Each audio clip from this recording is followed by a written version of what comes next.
Good afternoon. Good afternoon. This is Dr. Martha Simmons with another session of Preaching and Preachers on Facebook Live via Restream.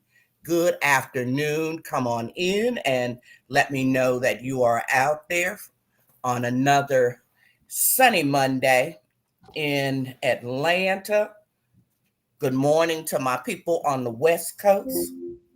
Good afternoon to my people in the East Coast. Shout out to my people in the Midwest who always say that I forget to shout them out.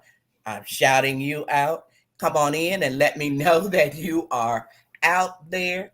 And when you come in, type in the name of another person who you know needs to view this broadcast.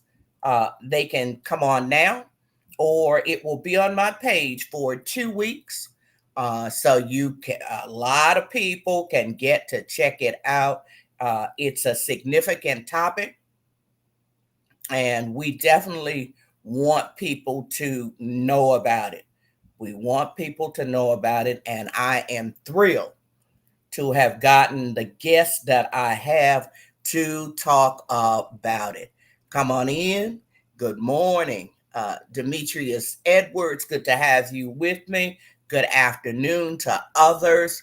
Come on in, giving people about 30 more seconds to come in and join us. Come on in. Right, I see people coming in slowly but surely. There we go. Okay. All right, people are coming in, and this is a broadcast people are going to be talking about all week because the subject matter is so important. It is so important. All right, all right. I am receiving messages. Now, folks know not to message me on the phone. Just come on in. Angela Brown, good to have you with me. Come on in.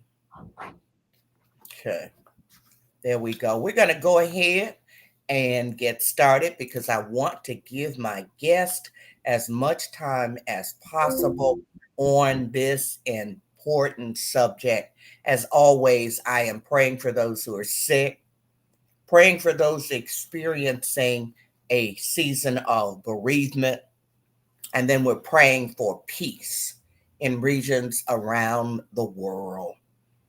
Quick announcement, join the Women of Color in Ministry broadcast at 8 p.m. this coming Friday on their Facebook page, where they're going to be talking about healthcare chaplaincy. The Women of Color in Ministry this Friday, 8 p.m. EST on their Facebook page, healthcare chaplaincy. Chaplaincy is a growing ministry field. So if that's of interest to you, please join them on Friday at 8 p.m. Eastern Standard Time. All right, let's go right to it. Let's get to the topic. But before we do that, Gail Davis, good to have you with me. When you come in, type in the name of another person you know needs to view this broadcast. I know people are going to be talking about it all week. But like I said, they can come on right now, or it'll be up for 2 weeks and people can view it in their leisure. Let's get right to it. We're going to begin with the amazing Bishop Leah Daughtry. Bishop Daughtry represents the fifth generation of pastors in the Daughtry family. She is the principal of On These Things, LLC, which supports a broad array of businesses and organizations with strategic planning, project management, and community engagement activities. In addition to a stint on Capitol Hill, Bishop Daughtry has previously served as Chief of Staff at the U.S. Department of Labor, Chief of Staff of the Democratic Party, as well as Chief Executive Officer of the 2008 and 2016 Democratic National Conventions. She's the only person in Democratic Party history to hold that position twice. Currently, Bishop Daughtry serves as the presiding prelate of the House of the Lord churches. For her work with and within communities of faith, Religious News Service named her one of the 12 most influential Democrats in the nation on faith and values politics. She has served as a resident fellow at Harvard University's Institute of Politics, where she focused on the role of faith and values in American politics. She is the co-author, along with Donna Brazile and Yolanda Caraway and Minion Moore, of For Colored Girls Who Have Considered Politics. In 2018, and that's somewhere up here on my shelf, I recommend that. That's recommended reading if you want to understand politics and women and of color, especially in politics. In 2018, she launched Power Rising, a convening of, by, and for Black women designed to support Black women in leveraging their political, economic, and social power to ensure equity and representation for our communities. In 2023, President Biden appointed Bishop Daughtry to serve as vice chair of the board of directors of the Wilson International Center for Scholars. She also serves as an equity advisor for Sephora and on the editorial board of Global Women's Forum for the Economy and Society. She is the co-chair of the Samuel DeWitt Proctor Conference and the chairperson of the Spiritual Oversight Committee of Alpha Kappa Alpha. As an at-large member of the Democratic National Committee, you all saw that smile when I said AKA. This is everybody's season, but it's sure enough their season. As an at-large member of the Democratic National Committee, the governing body of the Democratic Party, she serves as a member of its Rules and Bylaws Committee. She's a graduate of Dartmouth College and Wesley Theological Seminary. We are thrilled to have her, this amazing woman, with us. I am honored that you would join us today. We also have with us Mr. Renaldo Pearson, a Morehouse man. He put that first on his bio. I love Morehouse men. He's a Morehouse man, a former Harvard administrator. He currently serves as author and project director of Redeem Democracy.us, where he advances his 7 deadly sins of American democracy, racial and electoral justice narrative change framework. He's a senior advisor to Faith for Black Lives, Get Free, and the National Council of Churches.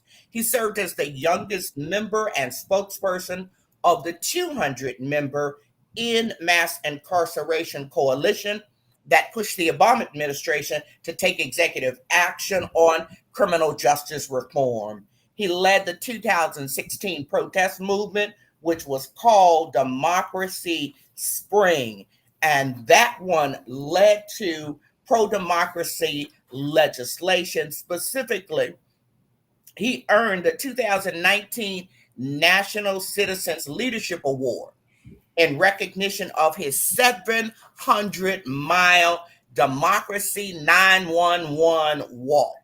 This walk helped to secure pledges from a record-breaking 17 presidential candidates to push the For the People Act, and along with the Freedom to Vote John R. Lewis Voting Rights Act. He served as the youngest college administrator at Harvard University, where he co-facilitated a $300 million capital renovation from 2015 to 2017.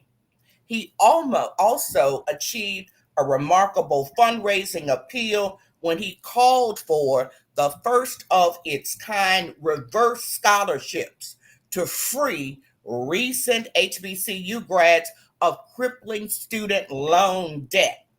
And billionaire philanthropist Robert Smith delivered less than 2 years later on his request with a $40 million gift to the Morehouse College class of 2019. And this became a model for nearly $700 million in subsequent mega gifts to Morehouse and other HBCUs. He's been featured in prominent media outlets such as the New York Times, the Washington Post, USA Today, Politico, The Hill, Huffington Post, The Griot, C-SPAN, CNN, MSNBC, and even Fox News. We've got the people today to talk about this subject. Welcome you all. Thank you. Thank you Thank so much. you. All right. Let's get right to it because I want you all to have as much time as you would like. Mr. Pearson, I'm going to start with you. Talk about who designed Project 2025. There's some people who just heard a name. They really don't know much about it. Talk about who designed it. Sure. So Project 2025 was designed and overseen by the Heritage Foundation, a conservative think tank, which really has a history of producing policy plans for incoming Republican administrations dating back to 1981 for Ronald Reagan. But it's important to understand that the Heritage Foundation designed this, overseen it with input from over 100 conservative groups. Importantly, it was led by two former Trump administration officials, Paul Dance, Trump's former chief of staff at the Office of Personnel Management. He served as the director of the project, and Spencer Cretine. He's the former special assistant to Trump, who served as associate director of Project 2025. So it's important to lift these names up. Many chapters were authored by familiar names from the Trump administration, including Russ Vought, Trump's former head of the Office of Management and Budget, Chris Miller, Trump's former acting defense secretary, Roger Severino, Trump's former director of the Office of Civil Rights at Health and Human Services, Ben Carson, Trump's former Housing and Urban Development Secretary, HUD. Folk remember him. Yeah. So we know these names, and that's the short list. Over 140. A CNN study has shown, a CNN review has shown, over 140 former Trump administrations have had a direct role in the production of this document. So we're seeing more of the same, obviously, with Trump and his lies of disassociation, of distancing, saying he had nothing to do with this. And his fingerprints are literally all over the document. Bishop Daughtry, what do you want to say about the design of it and the people behind it? Well, as Renaldo has said, it's just more of the same. You can change. He can say that he had nothing to do with it, but obviously, the people who've been advising him, supporting him, and designing his campaign and candidacy have had much to say in the input and in the writing of Project 2025, and it's evident in how the content of Project 2025 aligns with the Republican Party platform. Right. They are nearly identical, and so it's really disingenuous, if not outright lie, to say that he had nothing to do with them when they are almost mirror images of each other. Okay. All right. So we know the Heritage Foundation and a cadre of Trump folk and the Republican Party are behind Project 2025. Tell us that we want you all to break it down. Tell us what it's about. What everybody I think knows by now. It's got at least 4 parts to it. Tell us about Renaldo. Tell us about any parts of it you want to talk about. Sure. I mean, yeah. So we know about the 4 parts, right? The LinkedIn style database to which people who want to work in the administration can apply, right? A presidential training academy for those who want to work for the administration, and a playbook for Trump's first 100 days in office. I think it's important also to bring out the fact that Project 2025 aims to dramatically expand presidential authority by Mhm. centralizing law enforcement power under the presidency, potentially overriding local authorities, right? Placing independent agencies like the Federal Communications Commission under direct presidential control, Communications Commission, right? Radio station Mhm. news, right? Enabling the invocation of the Insurrection Act. That should be triggering for us, right? Say some more about that. Yeah, so he wants to enable the invocation of the Insurrection Act on day one by allowing military deployment for domestic law enforcement. These changes would erode the traditional checks and balances in the U.S. government system.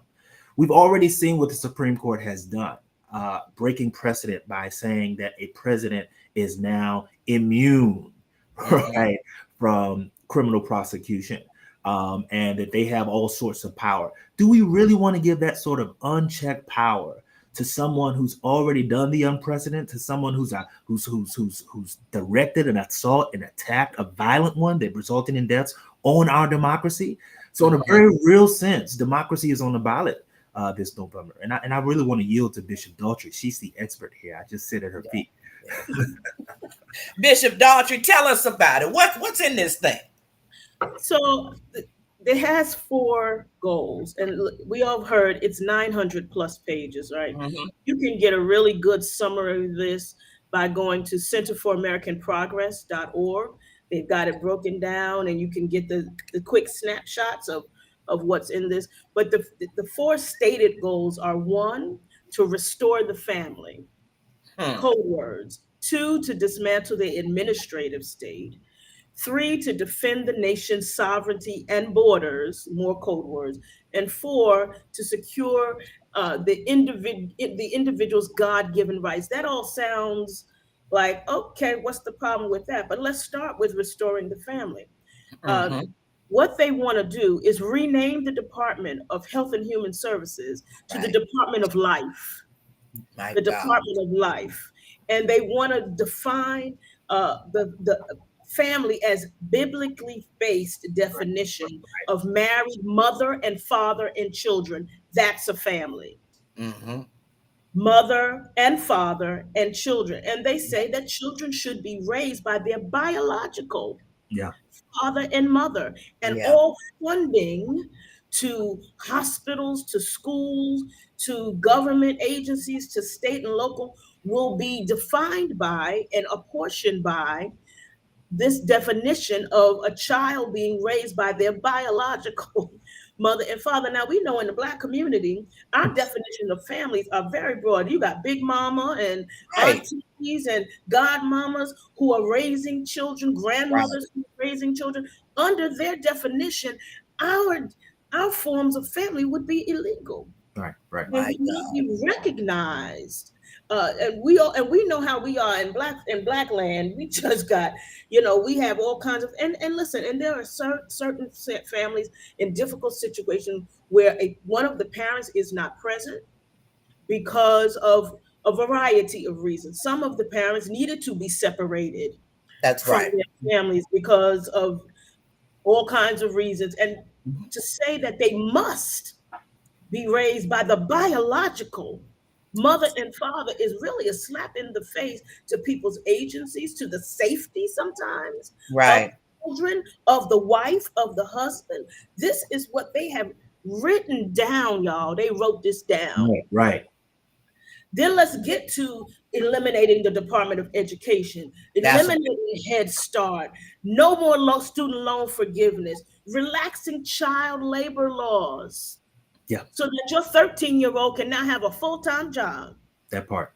Who does this? Where yeah. is they say that they are the party of life and of caring for children. You don't care for children when you are making 13-year-olds work.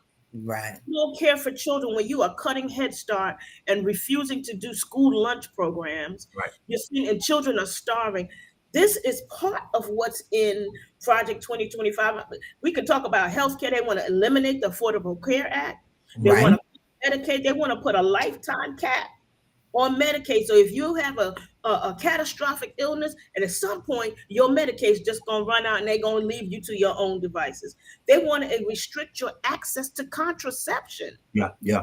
All up in your bedroom Mm-hmm. about your health care, and they want to deny healthcare based on pre-existing conditions. Mm-hmm. Mm-hmm. You can't get health insurance because you have a pre-existing condition, leaving you to your own devices for how you're Taking going to. us back to before Obamacare. Taking us back. Exactly. And I will speak personally. I have my own business. I can afford to pay health insurance, but nobody would insure me because I had a small business. Yeah. I couldn't get health insurance Been there. until Obamacare. Been there. And so they're saying, we don't care. We're just going to get rid of ACA and y'all just figure it out on your own. It is the callousness. Yes. The callous disregard for life. Yes. For people who are human beings trying to do the best they can do, trying to live their God-given right. The complete callousness and disregard is what strikes me the most about Project 2025. They don't care about us. They don't care about people. They care about their ideological stance. Right. And their politics is what they care about. They don't care about us. And that's the sum total bottom line of Project 2025. They don't care about us. Be clear, and you all need to be clear. They don't care. But Renaldo, go ahead. You want to say something? No, I mean, just to build on what Bishop said, she's absolutely right. This is about power and holding on to an anti-diversity, anti-equity, anti-DEI, all of that. They see the browning of America in this moment. This is why replacement theory is so popular right now. And they've decided that they'd rather sacrifice democracy on the throne of white supremacy, right, than to play along and actually finally have a multiracial democracy. Right, that's the decision that they've made, and we saw that play out on January 6th. But Bishop Daughtry has said it. I would just add raising prescription drug prices. Right, they got that in there at a time when, of course, the Biden-Harris administration is literally lowering to the lowest they've ever been in modern times. Right, or even she talked about the bedroom, ending no-fault divorce. Right, so that one was amazing to me when I saw that. Like, are you serious? Yeah. Even if you've been abused, domestic violence, rape, whatever the case is, ending no-fault divorce. So, I mean, this is really draconian in every sense of the word. I mean, Congresswoman Jasmine Crockett has compared it to slavery in terms of having no freedom over ourselves in a way that we're just not accustomed to in our lifetimes. So this is wild, and you don't have to take our word for it. As Bishop Daughtry said, they've actually written this, right? 900 pages of it. You can go to Center for American Progress. There are multiple sites now that have breakdowns of this, but you can also just go to the website. You go to the Heritage Foundation or the Project 2025 website, and it's on the document, all 900 pages. Do yourself a favor, read it yourself. Skim through it if you want. Just play with the document, and you get that PDF. I guarantee you. Yeah, that's what I noticed. I wasn't trying to read 900 pages, so I was skipping through, but I couldn't stop reading because there was so much craziness. I would say you read a section and you say what? And that would make you read a little bit more. And excuse me, it kept getting crazier.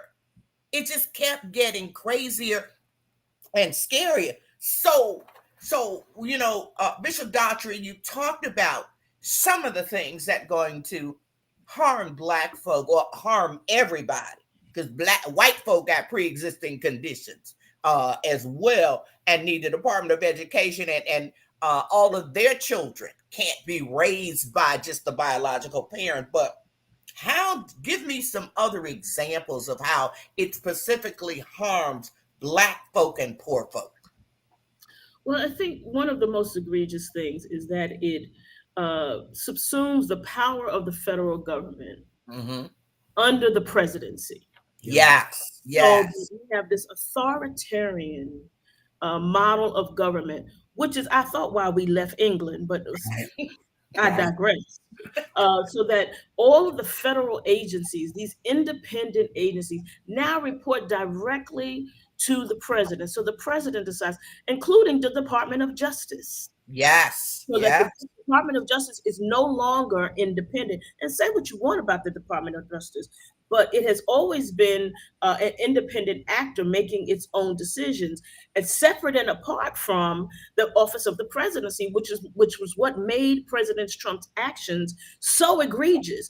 The Right. president, I know from having worked in administration, the president never calls the attorney general and tells him what to do. You're not Hmm. supposed to. You're not. It doesn't happen until we saw Trump. Now imagine the president of the United States directing the attorney general to find 11,000 votes in Georgia, Yeah.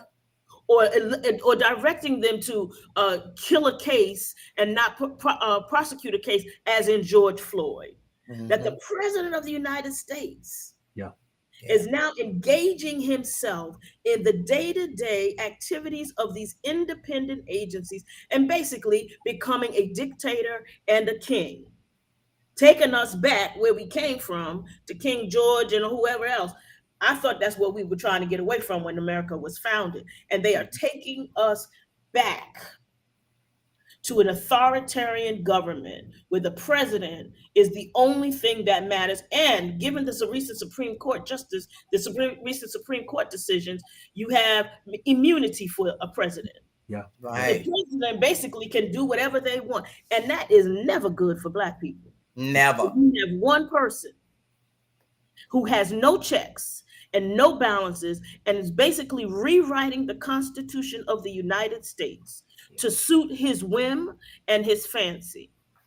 Our government is set up with three branches for a reason. Go and download the Constitution of the United States and read it. It's about 10 pages. It won't take you any time at all. But you will see that we were meticulously set up to allow for checks and balances so that no branch of government, including the executive, could run amok and Right. take us back to a dictatorship.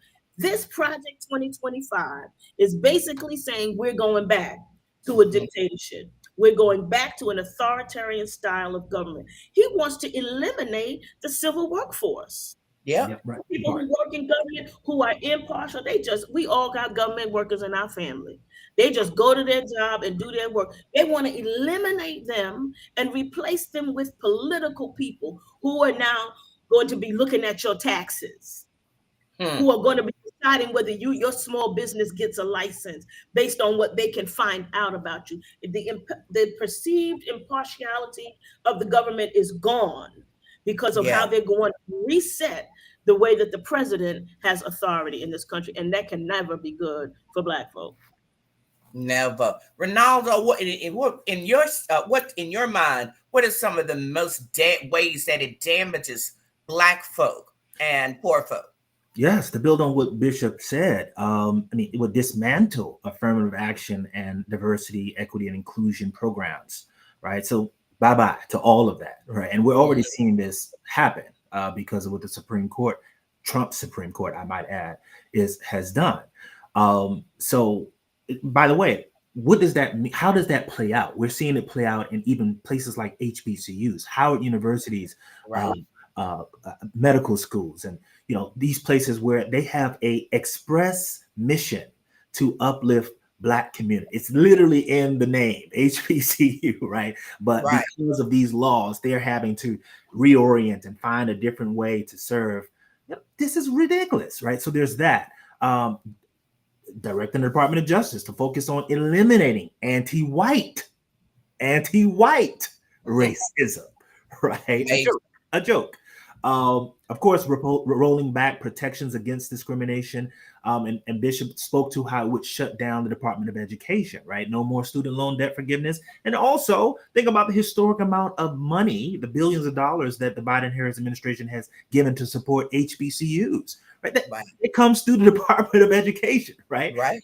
Gone, right? So, and I really want to pull out the statistic around replacing federal workers with loyalists to Trump, because it's important. As Bishop said, we all know someone.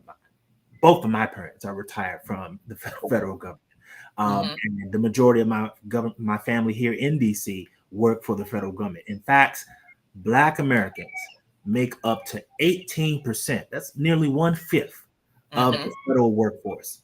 So much for Black jobs, right? I mean, Right. He would be the one eliminating them. So in every way you can imagine, you see this is not good for our people. Yeah. And I think what people really need to be clear about in terms of those jobs, not only do you get to apply for them using the Project 2025 LinkedIn database, in that you also have to swear an oath of loyalty. Okay. So this is not something, a white person can just apply and get a job. No, you've got to swear an oath, okay, to this particular administration. You've got to swear an oath. So you've got to swear that whatever they say, for whatever's going on in your department, that you will follow their route. Doesn't matter if they're cheating, lying, harming people, coming after people vindictively, whether they're using the tax department to do it, whatever. If you're going to work in this administration, you have to swear your loyalty in writing to this administration. So, and if you don't, go ahead. And if you don't, you will get fired. Exactly. And let me say right now, when you work for the federal government, you take an oath to the Constitution of the United States. They are proposing that is insufficient, and you must also take an oath to the administration, which is anathema. It's just like on January 6th, when they were storming the Capitol. They weren't storming the Capitol with American flags. They were storming the Capitol with Trump flags. Right. So the loyalty and allegiance is to a man and an idea, as opposed to the broader scope of the Constitution. I want to say a couple other things, Sister Martha. Number one, going back to what they want to do. Do you know that they have in this document that children who go to public school are automatically signed up for the military? That's right. Yeah, that part. Automatically signed up for the military. But if you go to private school, you're not. Who they targeting? They're going to send us to war, while they, with their higher incomes, paying private schools, their children will be safe. And the thing I want people to get, because I hear a lot of people saying, well, I don't know about the presidency, and but I'm a vote down ballot. Most of what is in Project 2025 does not require the Congress's approval. That's right. Most of what's in Project 2025 simply requires the signature of the president. Yeah. So it doesn't matter who's in Congress. They can still implement this if Donald Trump is elected. And people really need to be clear about that. People really need to be clear about it. It was set up so that Trump didn't have to worry about the House. He didn't have to worry about the Senate. Exactly. He would get all of the power. So now that we know more about it, we know how harmful and how awful and cruel it is. What can Black churches and denominations especially do to help stop it? Whenever we're faced with something like this, that's this harsh, this harmful, etc., folk want to know, so what can I do? So, Renaldo, what would you tell churches, denominations, church leaders? What would you tell them they can do? Do what we were founded to do. I mean, Reverend Senator, my Morehouse brother, Raphael Warnock, has a book about the divided mind of the Black church, talking about how we were founded in a struggle for liberation and freedom, organizing. That's what we should be doing. Specifically, I want to call out the fact that 2020, the last presidential election, was determined not by the 7 million or so popular vote count, which it should be. We can have that conversation later. See my website, redeemdemocracy.us, to talk about the 7 deadly sins of American democracy and how we can confront them. But it was not determined by that 7 million popular vote count, but by 44,000 votes. 44,000 votes prevented an electoral college tie across Yeah. 3 states. I Yeah. say that because we know that in the wake of the Supreme Court gutting the Voting Rights Act in 2013, they did so. We know that not just voter suppression, but voter erasure, specifically purges, have been reckless ever since. So I Yes. say that because I think every congregation, every pastor should, we got 10 weeks left. Every Mhm. Sunday, I think, at least once a week, we should be asking our members to confirm their voter registration.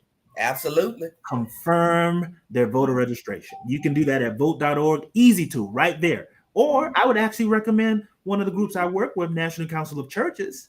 They actually have a, if you Google NCC Freedom Summer, you see the first thing, one of the first things that comes up is their Freedom Summer page. And at the bottom of that page, there's a NCC, National Council of Churches, Voting Matters 2024 Election Empowerment Guide. That has a theological framework for voting. It has IRS for taxes, do's and don'ts for Mhm. 501c3 organizations, which most of these churches are, right? And it also has a link or QR code to check and confirm one's voter registration. And specifically, it has scriptural references to preach from, right? Mhm. And I want to call out one of those scriptures. Mhm. One of those scriptures is Isaiah 10, 1 through 2, which says, "Woe to those who make iniquitous decrees, who write oppressive statutes, to turn aside the needy from justice, and to rob the poor of my people of their right, to make widows their spoil, and to plunder orphans." What does that sound like? So, I really want to lift up the fact that we have a prophetic imperative and we have an organizing imperative in this moment. I've specifically challenged every congregation, leaders of every congregation, to lead their members in checking and confirming their voter registration every week. We got 10 weeks left Yeah. between now and November 5th. I say that especially because we were just NCC for Freedom Summer in Durham, North Carolina was one of our stops. 5 different states we had stops. And we did a voting workshop that Saturday morning. And one of the folks who registered for that event, when they checked their voter registration, they had found that they were purged. Yeah. Right? The purging is going crazy It's here ridiculous. in Georgia. It's ridiculous. It is going crazy. So I'm talking to seniors and checking for them, and churches can do that. Not all older people have computers. That's right. Know how we think people do, but they don't. That's right. But it's easy to check state by state. And I've already found 2 people who were purged and work with them to say, you are crazy. Yeah. These people have been voting for over 40 years. It is happening in every single state. Yeah. And we're not asking everybody to go out and march and do that. But this is basic. Yeah. If the person is purged, they can't vote. Yeah. Yeah. Yeah. They cannot vote. And the reasons why are all over the place. Mm-hmm. All over the place. Some sensible, some ridiculous, etc. Just know that purging is going on in every state in the United States. Yeah. Okay. Every city, purging is going on. Bishop Daughtry, what can the churches and the denominations, what can they do? Well, I think Renaldo's got it exactly right. What we can do is use our platforms for education to help people understand why they need to vote. Mm-hmm. That is still a discussion, unfortunately, that we are having in the year of our Lord 2024. My God. What is the imperative? What are the stakes? Giving people, there are all kinds of cheat sheets available in short and digestible form about Project 2025, what they can expect, what's at stake, not only in a broad national level, but also right in our hometowns. Right. The presidency is at stake, but the Congress is at stake. In many places, there are state legislative races that will determine the curriculum for your schools, that will determine when your trash gets picked up. All of that is right in your local level. So what we can do is serve as what we've always been, a source of information. Mm-hmm. Help people understand what's at stake, who is on the ballot. Right. You can do mock ballots in your church and say, this is what your ballot will look like. A lot of folks who've never voted don't know how to vote. That's We right. can be a center of education to help people understand this is what to expect when you get to the polls. This is how the machine looks. And most cities have a League of Women Voters or a Board of Elections who will bring a machine to your church. That's right. People can get familiar, That's see what right. it looks like. This is how you click it. In New York, we used to click. Now we don't click. Now we got the stylus. Right. This last time, I was like, what is this? I vote all the time. We had a whole new system this time. So we can provide information to people so they can be informed voters. My people are destroyed for lack of knowledge. Amen. That's what the scripture says. We can provide that. We can do more than teach Bible study. We Amen. have a responsibility, particularly the Black church, given our role and our history in this country, of making sure our people have the information they need to make informed decisions about their lives, their futures, their children. So teach people about Project 2020. And here's what I also like to say to pastors, Dr. Martha, you don't need to know all the information. Say it. You don't personally have to be the expert. There's plenty experts out here. That's that right. you can go and get sometimes. And I'm a pastor. We have the fault of thinking that we personally need all the answers, have to have all the answers. We don't. That That's God right. has put people out here with gifts and talents so that who can come into our congregations and teach people what we don't, and so we don't have to be responsible for that. And That's so right. that's what I would say. This is what denominational conferences should be doing. Thank you. Teaching the people, providing the information. We are not telling people in our denominational settings how to vote, but we are responsible for letting them have the information so that they can be informed voters. Right. And Right. can I It's add, like, I've heard so many pastors. Well, I'm a 501c3. I can't talk about elections. And are you crazy? I can't talk about politics. And I know it's a cop out, and they know it's a cop out. And today I just want to call it out because I've seen it so much on Facebook. It's insanity. And if you think that the white churches are not talking about politics, you are out of your mind. You're out of your mind. Absolutely. And if it bothers you to talk about it in your pulpit, then do something after service is over. That's Call some other people out there to talk about it. From the first time I voted at 18, we had a ballot.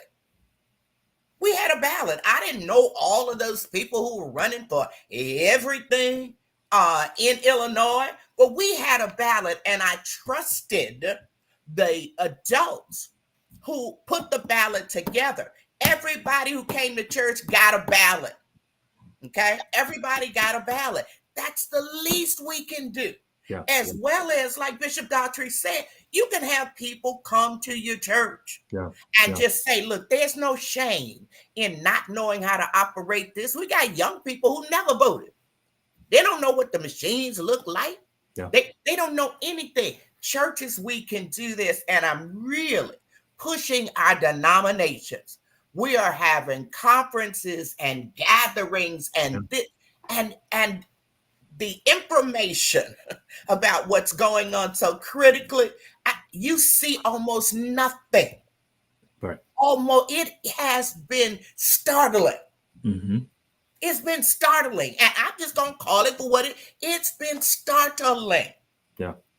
How little this, all elections are important, but this is it. This is it. And so if you are a bishop in the denomination, if you are a president of a denomination, this is the moment. This is the moment. I saw a statement from the progressives. I've heard Bishop talk about the issue, of course, her denomination. But other than that, it's been so quiet. Yeah. You've heard individual preachers, of course, out here speaking up. But what in the world is going on with our denominations? We should at least be information platforms. Yeah. You got to tell people who to vote for. But at least it's so critical. Go ahead, Renaldo. Yes, Dr. Simmons. I just want to add, by the way, I'm happy to offer myself to help with denominations and pastors. If you feel like, I don't have any bandwidth, I've helped the Progressive National Baptist Convention at their joint convention. I'm helping the National Council of Churches. I'm happy to help you. Look me up. My name is right there. It's on the same on Instagram, Facebook. And if you go to my website, redeemdemocracy.us, my email is at the bottom of the page. But I also wanted to lift up a subtle way to do it. Look at these old church fans, right? Yeah. There's a QR code on there, a link on. This is from our partner, SPLC Mississippi, when we were just down there for Freedom Summer. And you can check your voter registration with just the link right there on the church fan. However you want to put, there are all types of ways that you can iterate on the education, subtle and not so subtle. But I think we do need to be more explicit in this moment. I also want to lift up an organization called Vote Riders, voteriders.org. They will pay for the voter ID, any government documentation you need. They will pay for that for you, right? And also get you ride to the polls. So voteriders.org. And then, as Bishop Daughtry said, somebody type that in the chat, voteriders.org. Type that in. Riders, as in riding your car, RIDERS. Vote, VOTERIDERS.org. Pay for everything. And then, as Bishop Daughtry said, and they're doing it around the country. Just be clear. Yeah, around the country. Yeah. There are people who want to get to polls, and polling places are being changed right and left. My polling place just changed after 15 years. Yeah. And guess what? It's further from my house. And that's what they're doing. Go ahead, Bishop. That's why checking your status on vote.org, and it's run by a sister, vote.org, is so important. And I check mine all the time leading up to elections, because things shift. Things move. There's all kind of shenanigans going on. I also want to say, in terms of the denomination, we need to be spending at least as much time on educating our parishioners about the issues that affect them as we do on the election of the bishop.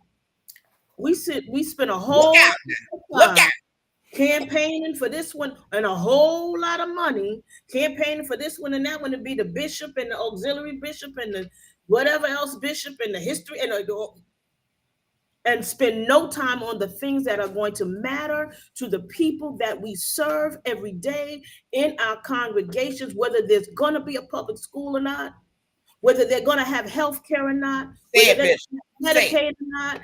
We pass all of that by and spend thousands of dollars and a whole lot of time on who's going to be the next auxiliary adjutant assistant bishop. It makes no sense to me. Turn it at a gnat. And allowing our people, excuse my language, to go to hell in a handbasket in the meantime. It just doesn't make any sense.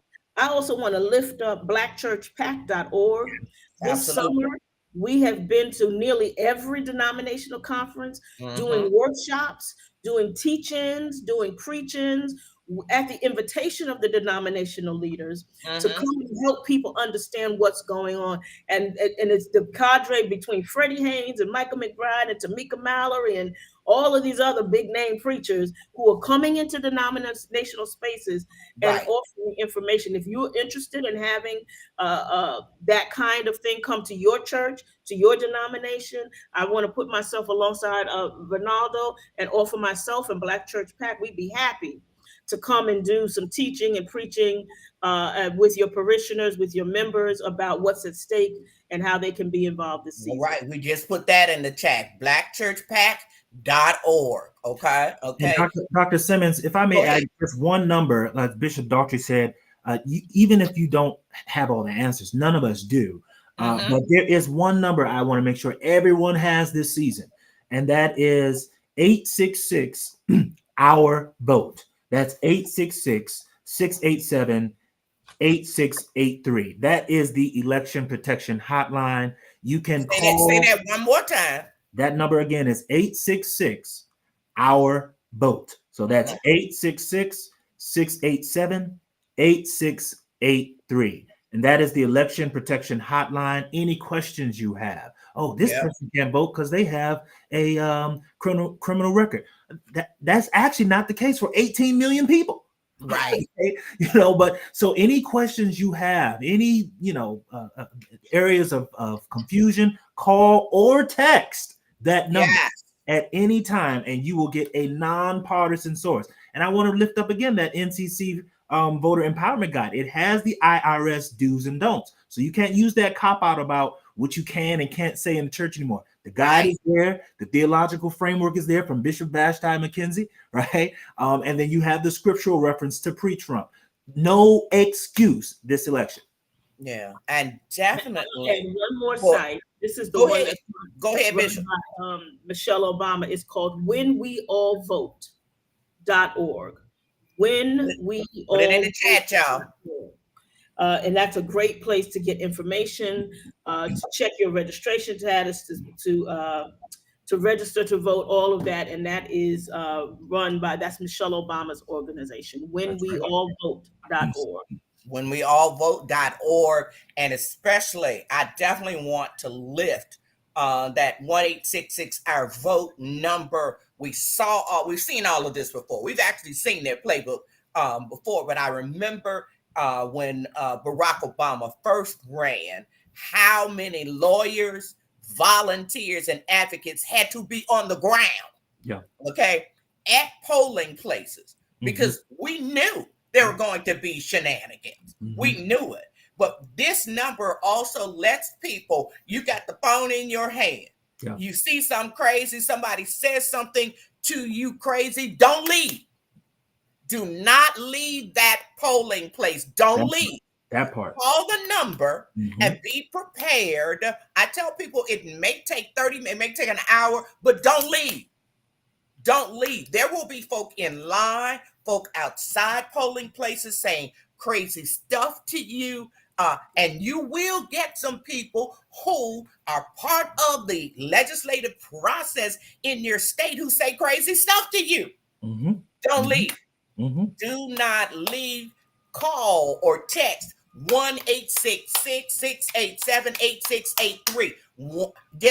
You got to reach out to people. That's how we found out in the last election how many states, were trying to make sure that votes didn't get counted. People actually called in. People texted it. People put it on what was then Twitter. People told it. And that's the other thing. So instead of if you encounter a problem, number one, like I said, don't leave, but also put it on social media. Say what happened. This is the opportunity. I know for my brand new polling place, I can't wait. I'm going to my brand new polling place, etc. And I'm going to be there a minute. Just like I was for the last election. I'm going to be there a minute. We used to go and pass out water, especially for seniors and etc. And they made that against the law in Georgia, etc. But I'm gonna be there a minute. They can pass whatever law they want to. I'm gonna be there a minute. I've always known the people who have overseen the elections. Well, like I said, I had the same polling place for 15 years. But now they're brand new, so I'm going to get to meet them. Don't leave. If you see a problem, say something. Even if you can only do it on social media. Other people can't, because social media is being watched closely, all day. All right, for the states that are now already starting to vote, for the mail-in ballots, all of those kinds of things, get the word out. You ain't got to give a whole lot of details if you don't want to, but say what happened and where it, say what happened and where it happened. I mean, you all have given us so much amazing information. Renaldo, before we get out of here, what else, if anything, do you want us to know about Project 2025 and this election? When I was just in Jackson, Mississippi for the 60th anniversary and mobilization of Freedom Summer, I was there with SPLC Mississippi and the original freedom fighters, freedom riders.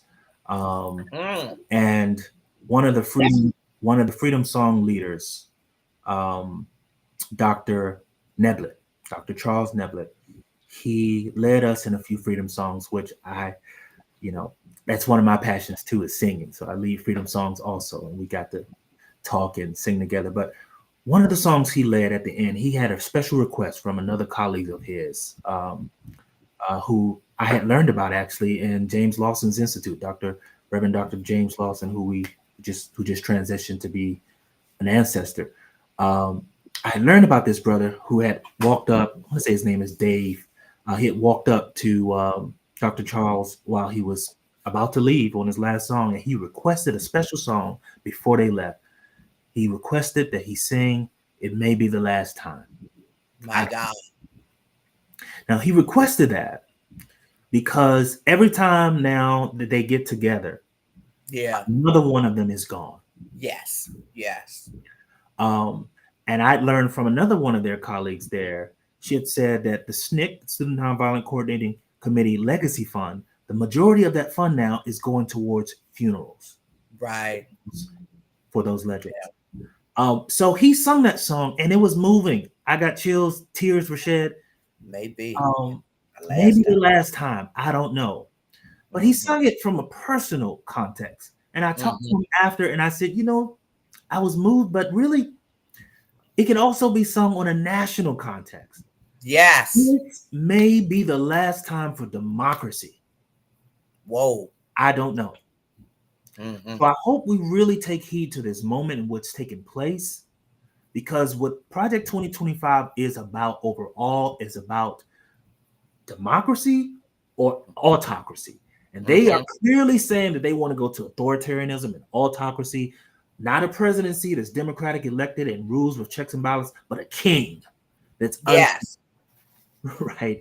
So please understand that democracy and freedom are on the bottom. There's one candidate who made it clear in her nomination acceptance speech that she would do as a first priority pass the Freedom to Vote Act and the John Lewis Voting Rights Advancement Act. You know how long I've been in this fight for in the last decade, pushing for candidates to prioritize this, and she has come out the gate.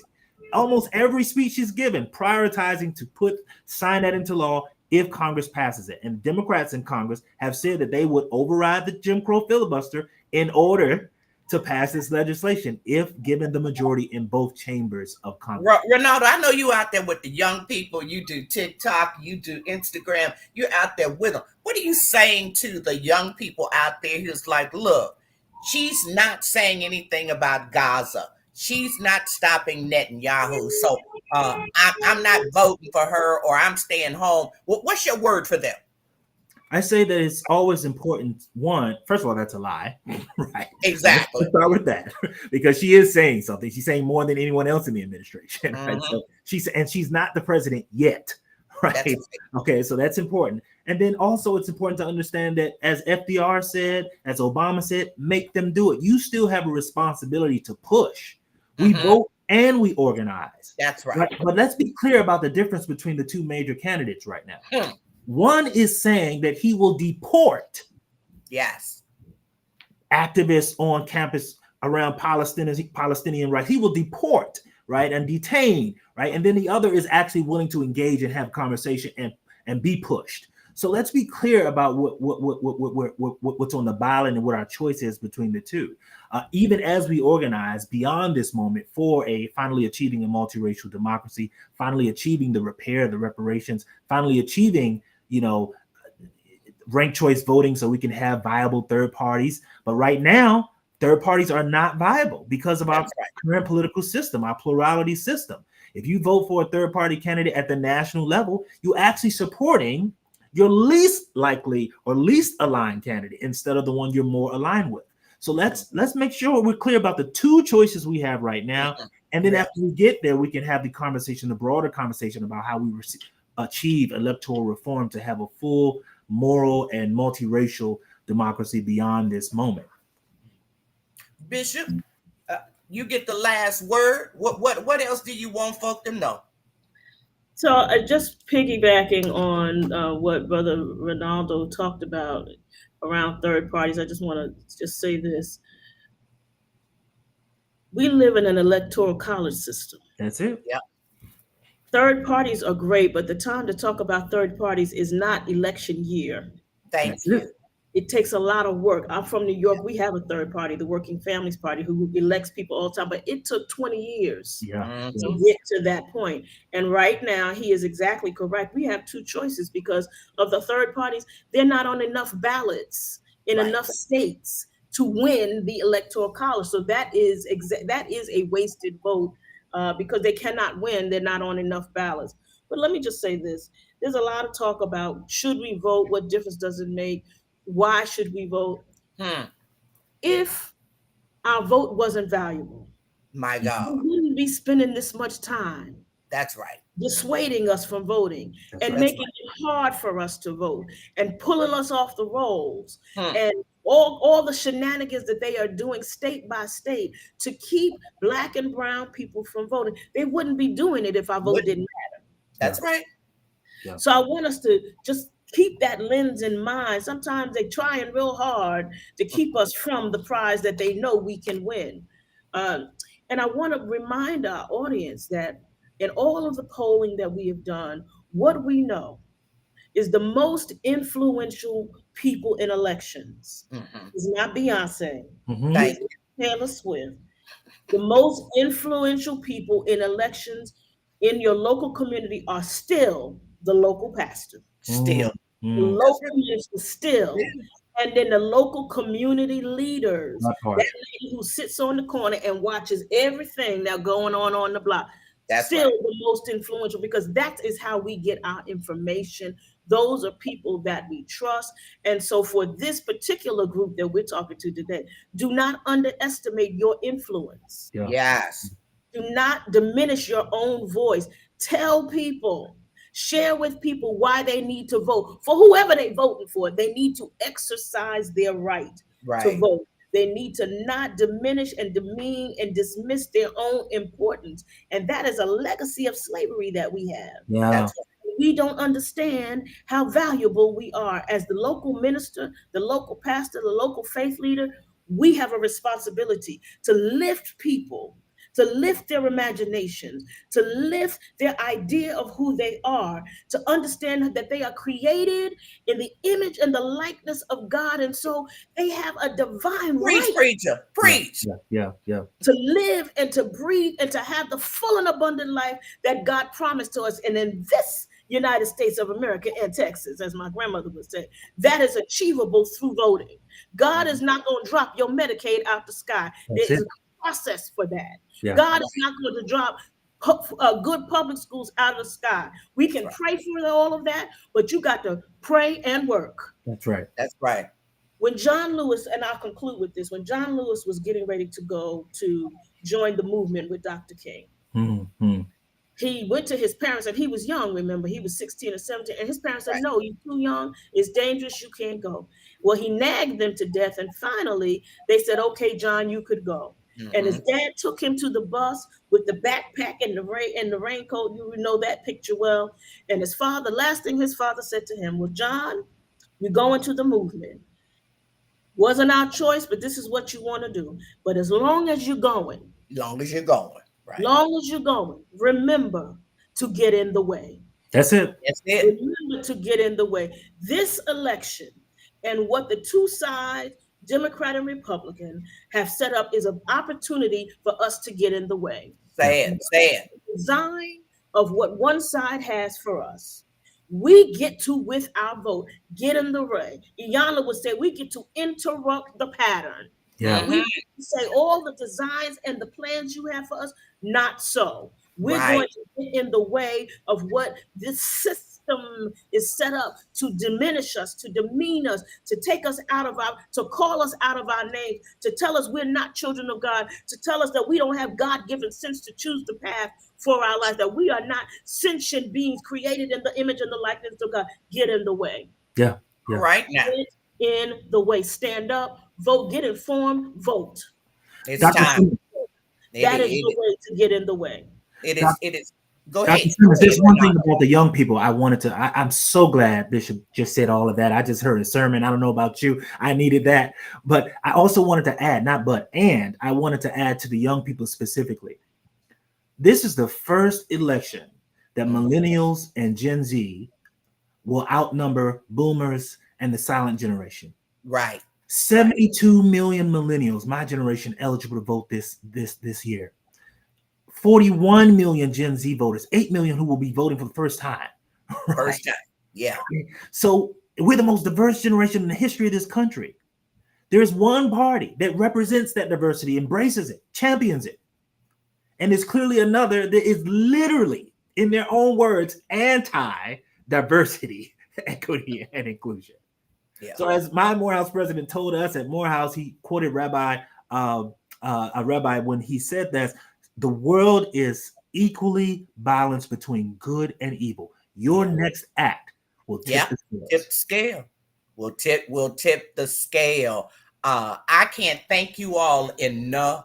I think everyone knows who's listening today, and I think some people got encouraged. They got fired up to go get in the way, to go do something. And here's the other thing, and I can tell you this from working with campaigns all of my adult life. Every little thing matters. Yeah. Anything that you can do.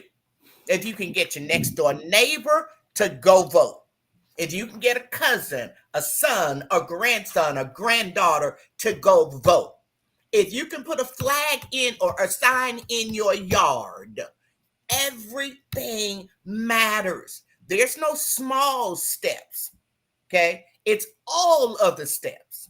All of the steps matter. And we, I don't need to tell you all how critical this is, but it is critical. Bishop Daughtry and Renaldo, Pearson. Oh my God. Oh my God. I mean, you all gave us what we needed. And I can't thank you enough for taking. I mean, these are two of the busiest people around. We saw Bishop Daughtry. I think she's still in Chicago from the Democratic National. We saw her pray up a storm, and all the work that she has done and is doing. And like Renaldo said, he just got back from Mississippi and is still doing the work. You all took time out to share with people today, and I can't thank you enough. Thank you to everyone who tuned in today. And as I always say, share the video. It won't cost you anything. That has become how this broadcast is doing what we do. And when we ended the broadcast last week on small churches, there were 1,500 views. You all shared it, and now it's at 7,000 views, okay? The one before that went from 2 to 12,000 because you all shared it, okay? Share the video. God bless. Hope everyone has a good week and everybody is fired up. Let's go get this done. God bless everybody. Thank you.